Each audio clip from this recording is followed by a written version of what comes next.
Magandang gabi po sa ating lahat. Narito naman po si Len para sa ating share na devotion video. And nakalimutan ko na po kung anong number ang aking devotion na ginagawa. So, ang gawin na lang natin ay kung ano yung dala-dala ko na devotion journal, doon lang tayo magsisimula. So, maaga usually natutulog ang mga tao dito sa aking mga bagong amo at narito tayo sa sarili nating kwarto. And thankful kay God kasi pinagkaloob na sa akin ng mga mabubuting tao. Kaya medyo mahina na lang yung boses ko. Kasi katapat ko ng kwarto si Lola. Pero mababait sila.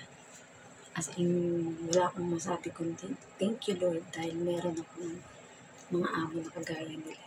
So, bago po tayo magpasimula ng ating daily devotion, huwag po natin kakalimutan na magpasalamat at manalangin sa ating Panginoon para sa lahat ng mga answered prayer na ipinagkakaloob niya at yun, pinagkalooban na tayo ng kagaya ng aking mga dating amo na Siko family, na mga mabubuting amo nakasama dito. Naiwan ko rin yung monopod ko yung tripod ko pala sa Pilipinas, kaya naitatayo ko lang to dito sa aking may parang lamesa kasi sila na maliit na flexible dito. So, doon ko nilagay. So, bago po tayo magpasimula ng ating daily devotion, huwag po natin kakalimutan ang manalangin. So, let us all pray.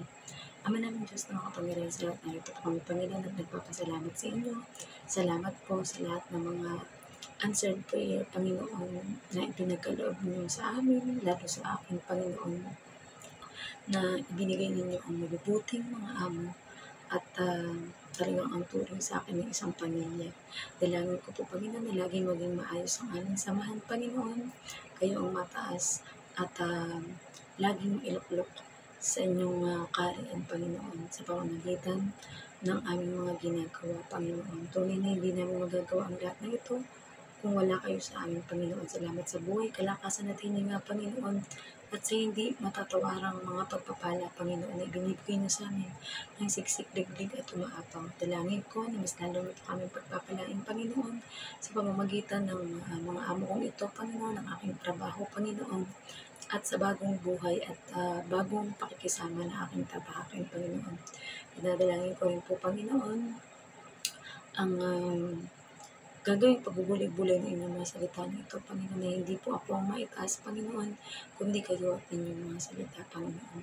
Dalangin din po namin, Panginoon, na ang mga makakapakinig nito ay hindi lamang makikinig, ngunit isasabuhay ang bawat mapapakinggan na inyong mga salita. Muli, binabalik po namin ang lahat ng papuri at pasasalamat sa tanging pangalan ng bugtong na anak ni Jesus. Amen.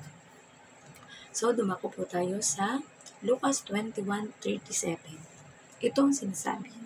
Araw-araw si Jesus ay nagtuturo sa templo, kung gabi na may umaalis siya at nagpapalipas ng magdamag sa bundok ng mga olibo. Message, bilang halimbawa, ang Panginoong Jesus daw ay araw-araw nagtuturo sa templo at kung gabi naman daw ay umaalis ito at nagpapalipas ng magdamag sa bundok ng mga olibo, sapagkat doon lagi nananalangin ang Panginoong Yesus. Makikita natin na walang sinasayang na oras ang Panginoong Yesus dahil sa inaraw-araw ay nagtuturo ito sa templo at ang gabi naman ay inilalaan ng Panginoon upang magpalipas ng magdamag sa bundok ng mga olibo. Kaya kung ang Panginoong Yesus ang ating halimbawa, ay dapat namarisan natin ang mga ginawa niya. Yung bawat araw ay naglalaan tayo ng oras para magturo, mag-aral, manalangin, at patatagin ang ating pananampalataya. Dahil sa bawat araw na nadadagdagan ng ating karunungan at pananalig sa Diyos, mas tumitibay at lumalakas tayo at hindi mo hahayaan na itago man lang sa sarili mo ang lahat. Ayon nga sa salita ng Diyos, kung ano ang nag-uumapaw sa puso mo, iyon ang laging babanggitin ng iyong bibig.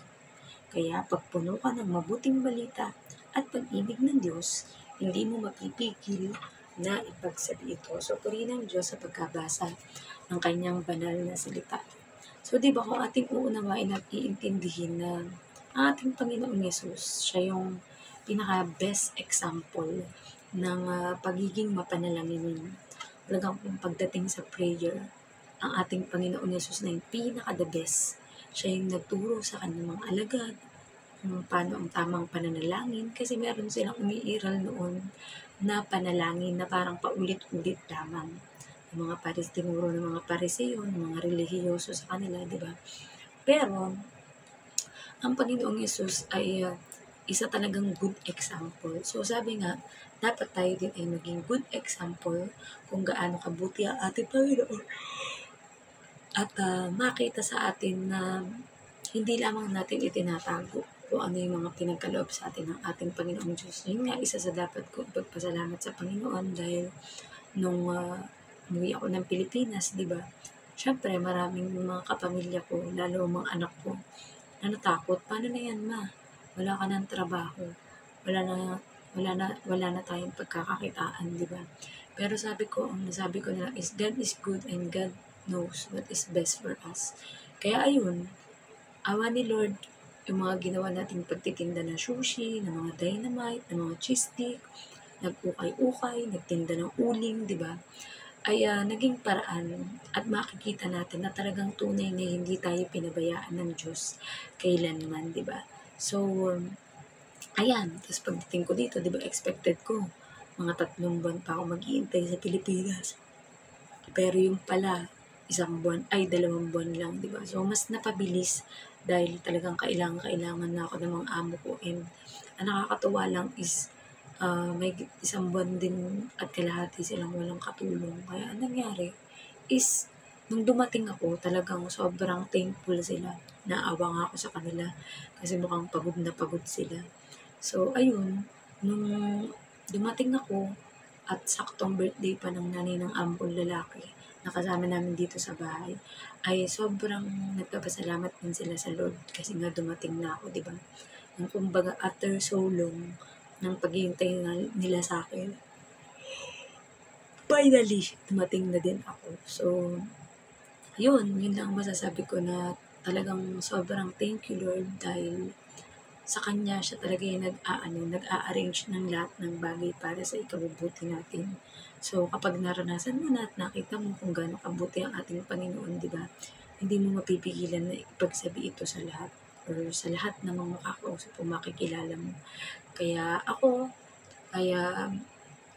bilang pagpapasalamat sa Panginoon, alam na ng Panginoon niya meron na kaming usapan kung ano yung mga dapat gawin sa panibagong mga amo na ito at sa panibagong buhay at pagkakataon na pinagkaloob niya para makapagtrabaho muli ako dito sa Hong Kong. Talagang meron pang mission ang ating Panginoon kung bakit hinayaan niya na ako ay makapagtrabaho at makabalik dito. So, hanggang dyan na lamang po at nawa ay lagi nating baunin na lagi tayong maging mapanalangin at ang magiging best example natin ay walang iba kundi ang ating Panginoon. So, let us all end up into prayer.